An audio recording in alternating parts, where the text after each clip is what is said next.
oitava da Páscoa, e essa semana é como se fosse um grande domingo. Hoje é dia de Páscoa, hoje é solenidade para nós.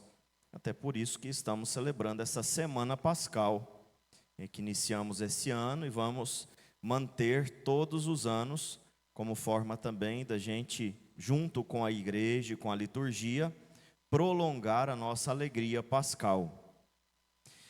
E no evangelho de hoje, Jesus aparece para os discípulos de Emaús, uma das passagens mais belas das Sagradas Escrituras. Jesus aparece para dois discípulos que estavam voltando para a sua cidade. Após o evento da paixão, eles acreditavam naquele momento que tudo estava perdido. Apesar de Jesus ter sido um homem grande em obras, um profeta grande em obras e palavras, em atitudes, ele foi morto pelos sumos sacerdotes, ele foi sepultado.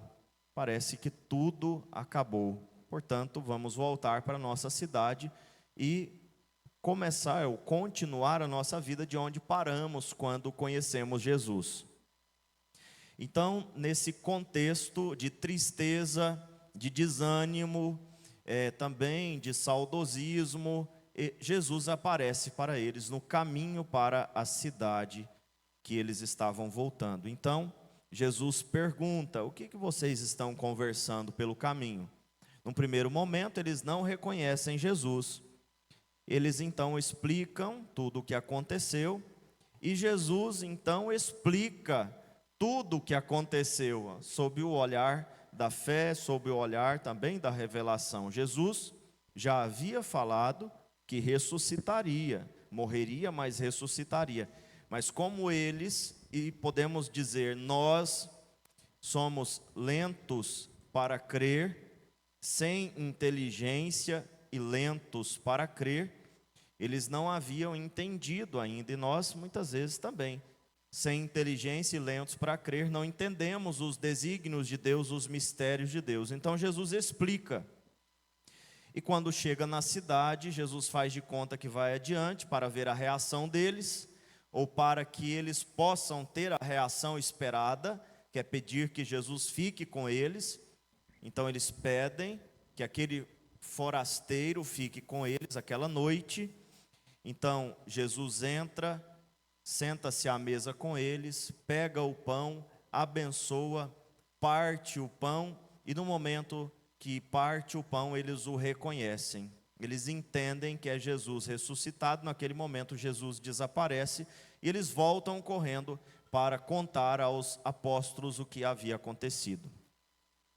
Nós vemos aqui claramente a narrativa ou a descrição de uma liturgia da missa. Na missa nós temos a liturgia da palavra e a liturgia da Eucaristia.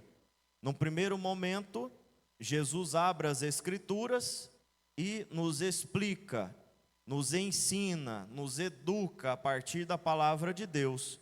Num segundo momento, ele, na pessoa do sacerdote, parte o pão, abençoa, consagra o pão, parte o pão e distribui entre nós como seu corpo, sangue, alma e divindade para nos alimentar.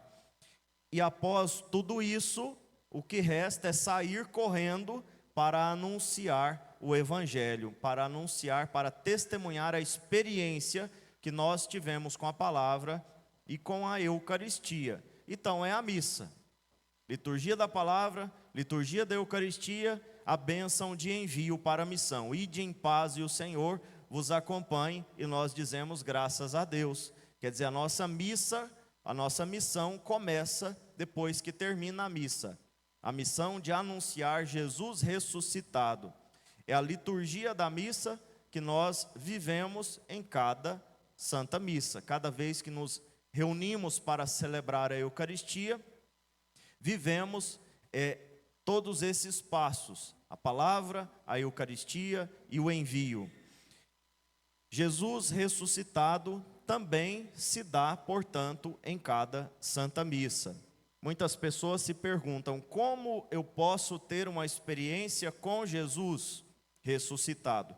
A primeira e a mais forte das experiências, a mais importante das experiências, é na Santa Missa, onde temos contato com a palavra de Deus anunciada pelo próprio Cristo e temos contato com o corpo, sangue, alma e divindade de Jesus Cristo, dado a nós como alimento. Não existe experiência maior do que essa. Não existe nada nesta terra que possa nos conectar mais com Deus do que a Santa Missa. E é por isso que os padres, né, do Brasil até a Conchinchina, dizem insistentemente para os fiéis que eles precisam ir à Santa Missa nos domingos e, quem sabe, se for possível, até todos os dias, como muitos aqui na paróquia frequentam a missa todos os dias. Por quê? Porque nós temos uma convicção: na missa, na Eucaristia, nós temos um encontro com Deus, um encontro verdadeiro, um encontro garantido, é um encontro garantido. Muitas pessoas dizem: eu rezo em casa, mas em casa você não tem um encontro garantido. E além disso, você não pode ter aquele encontro que só tem na Santa Missa, porque na sua casa você não tem a igreja para proclamar a palavra e explicar, e você não tem o padre, né, também a igreja, portanto, para consagrar e te dar o corpo, sangue, alma e divindade de Jesus, que você não recebe também pelo sinal do Wi-Fi, né? Então, nós temos muitas missas transmitidas, inclusive a nossa é transmitida, mas Jesus não chega até nós pelo sinal do Wi-Fi. Ele chega, sacramentalmente falando, não chega até nós pelo sinal do Wi-Fi. A gente precisa estar na missa presencialmente para ver, tocar e comungar e adorar. Então, queridos irmãos, participar da Santa Missa é um imperativo para todos aqueles que querem ter um encontro verdadeiro e garantido com Jesus Cristo. É uma experiência comum. Todas as pessoas que frequentam a missa com certa constância, pelo menos da maneira que a igreja exige, essas pessoas crescem na fé. Essas pessoas têm mais chances, mais elementos, mais oportunidades de crescerem na intimidade com o Senhor. É claro, é possível estar aqui e não estar. Judas esteve com Jesus 3 anos, mas não esteve com ele. Estava lá de corpo presente, mas a sua mente estava mais ligada às suas opiniões pessoais do que à palavra de Deus. A sua alma estava mais ligada aos seus projetos pessoais do que ao projeto de Deus. Judas caminhou com Jesus 3 anos, mas não esteve com Jesus 3 anos.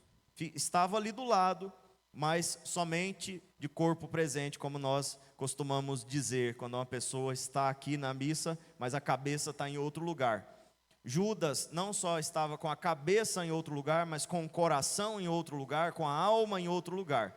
É possível frequentar a Santa Missa e não se converter, mas é muito mais fácil se converter e ter uma experiência verdadeira com Jesus na Santa Missa. Porque se por um lado Judas não teve, por outro lado os outros 11 tiveram. Judas não teve, mas os outros 11 tiveram.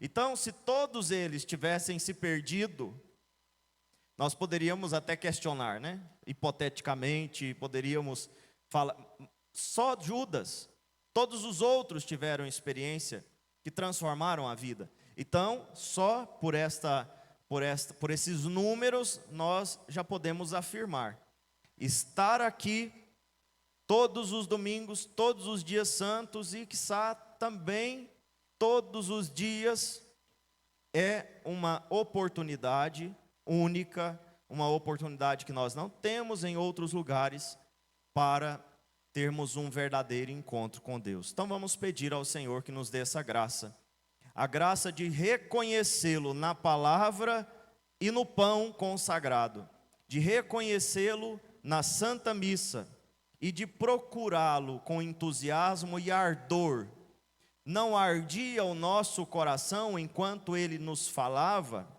Precisamos buscar esta experiência de deixar o nosso coração arder enquanto Jesus fala.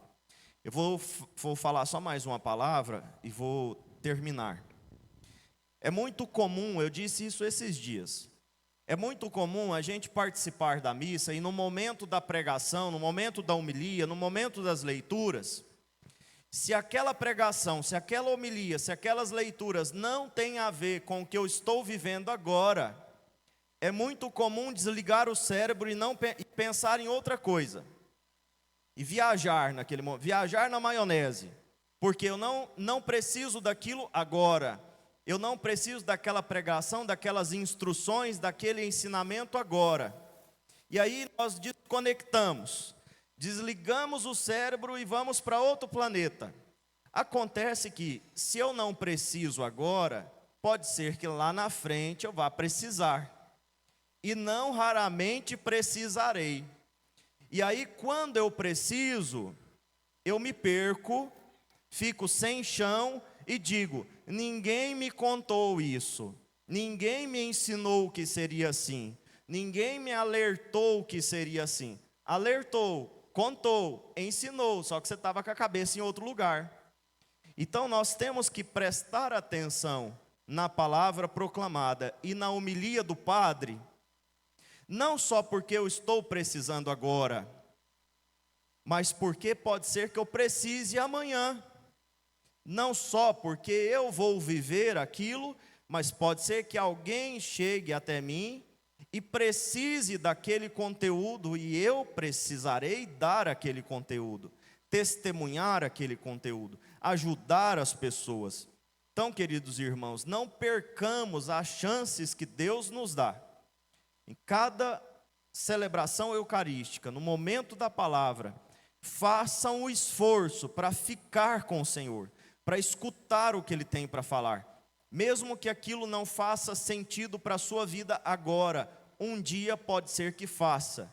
E se você não tiver esse conteúdo bem assentado no seu coração, você ficará sem os remédios necessários quando a doença vier, quando a tribulação vier, quando a tempestade vier.